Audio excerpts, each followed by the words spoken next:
Imaginem o seguinte cenário. Um realizador está no auge, acabou de lançar um filme que foi um sucesso estrondoso. E logo a seguir, o que é que ele faz? Um filme tão, mas tão controverso que o seu próprio governo o proíbe. E não é por uns dias, é por 3 anos. É precisamente essa história que vamos desvendar hoje. Ora bem, este é o nosso plano para esta viagem pelo Le Petit Soldado. Vamos perceber por que foi banido, espreitar a guerra sem ideais que retrata, conhecer o tal soldado relutante, ver como o Godard estava a reinventar o cinema e, claro, refletir sobre o legado desconfortável que nos deixou. Então, vamos a isso. Ponto 1. O segundo filme, Banido. Com o subtítulo Da Sensação à Supressão. É aqui que começa o mistério, não é?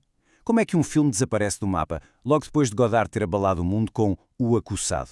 E olhem só para esta cronologia. É impressionante. Em 1960, Godard filma Le Petit Soldado, fresquinho do sucesso do Acossado. E, pumba! O governo francês proíbe-o de imediato. Fica na prateleira de 1960 a 1963. Só quando a Guerra da Argélia acaba é que o filme vê finalmente a luz do dia. Pensem nisto. Foi um filme feito no calor do momento, sobre um conflito a decorrer, mas que o público só pôde ver quando tudo já era, digamos, história. Mas afinal, o que é que este filme tinha de tão explosivo? Por que é que foi preciso censurá-lo? Bem, os motivos oficiais dão-nos umas pistas bem claras. Primeiro, o retrato de um desertor do exército, com alguma simpatia. Depois, a representação explícita de métodos de tortura.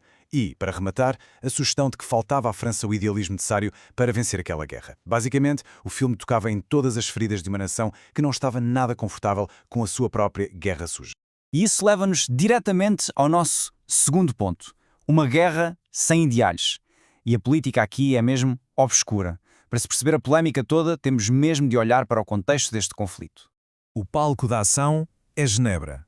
Em teoria, território neutro. Na prática, um ninho de espiões de ambos os lados da Guerra da Argélia. E aqui está o ponto-chave, a grande provocação de Godard. Ele não escolhe heróis nem vilões. Pelo contrário, mostra-nos a brutalidade dos dois lados da barricada. De um lado, o grupo paramilitar francês, pró-colonial. Do outro, a Frente de Libertação Nacional Argelina, a FLN. E o que é que o filme nos mostra? Que ambos os lados usavam métodos cruéis. Ninguém tem as mãos limpas. Como dizia o crítico Dennis Schwartz, Godard é muito claro ao mostrar que a esquerda e a direita são dois lados da mesma moeda. E claro, esta ideia, esta equivalência moral, foi um choque tremendo. Ninguém gostou. Nem a esquerda, nem a direita. Foi um murro no estômago para toda a gente. E a controvérsia da tortura é talvez o exemplo mais gritante disto. Toda a gente sabia que ambos os lados torturavam. Era um segredo mal guardado. Mas Godard toma uma decisão cinematográfica muito particular. Ele opta por mostrar em cena, de forma explícita, a tortura a ser feita apenas pela FLN argelina. Esta escolha, claro, alimentou ainda mais a indignação e deixou um rasto de desconforto que define o filme. Ok, passamos para o terceiro capítulo, o soldado relutante, ou, se quisermos, um assassino que pensa demasiado. E é aqui que conhecemos a figura central de todo este caos moral, o protagonista, Bruno Forestier. Então, quem é este Bruno Forestier? Bem, ele é complicado. É um desertor do exército francês que acaba a trabalhar como assassino para um grupo de direita, mas sem grande vontade. É um intelectual que passa o tempo todo a questionar-se. Diz que não tem ideais, mas depois apaixona-se perdidamente por mais gente do lado inimigo. Ou seja, ele está longe de ser o típico herói de um filme de espiões. É um poço de contradições, um homem paralisado pela sua própria indecisão. E a primeira frase do filme, dita por ele, resume tudo na perfeição. O tempo da ação passou, agora estou mais velho. Começou o tempo da reflexão. É isto. O filme não é tanto sobre perseguições e tiros. É mais o diário de um homem que trava a ação para pensar, para tentar descobrir quem ele é de verdade no meio daquela confusão toda. Vamos agora para a quarta parte. A verdade, 24 vezes por segundo. E aqui entramos noutra dimensão do filme. Porque para lá de toda a polémica política, foi com Le Petit Soldat que Godard começou realmente a esculpir aquele estilo único, radical, que viria a ser a sua imagem de marca. E temos esta frase icónica dita pelo Bruno no filme. A fotografia é a verdade. E o cinema é a verdade 24 vezes por segundo. É uma das frases mais famosas de Godard. Mas o que o filme nos mostra é que essa verdade não é uma coisa simples, fixa. Pelo contrário, é algo que temos de caçar, fotograma a fotograma, porque está sempre a mudar, sempre a escapar-nos. E como é que ele faz isso? Bem, através do seu estilo muito próprio.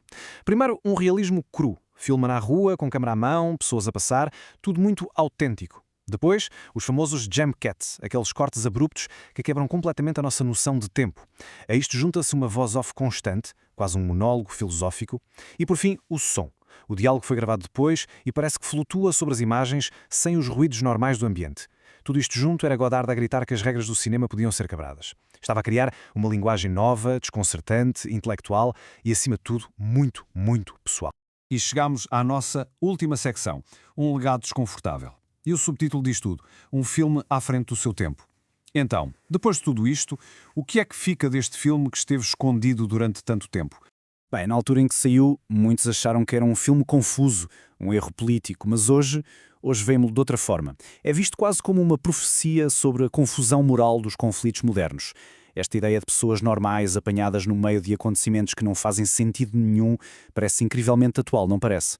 No fundo, Le Petit Soldat é um filme de aventura, onde o protagonista sonha mais com o heroísmo do que o pratica. Não é um filme que nos dá respostas fáceis. Pelo contrário, é um filme sobre a busca, muitas vezes dolorosa, de quem somos num mundo onde os ideais parecem estar sempre comprometidos. E deixa-nos no ar uma pergunta fundamental. É possível não tomar partido? O filme não dá a resposta. E é precisamente essa ausência de resposta, essa inquietação que nos provoca, que o torna tão poderoso e relevante, mesmo tantos anos depois.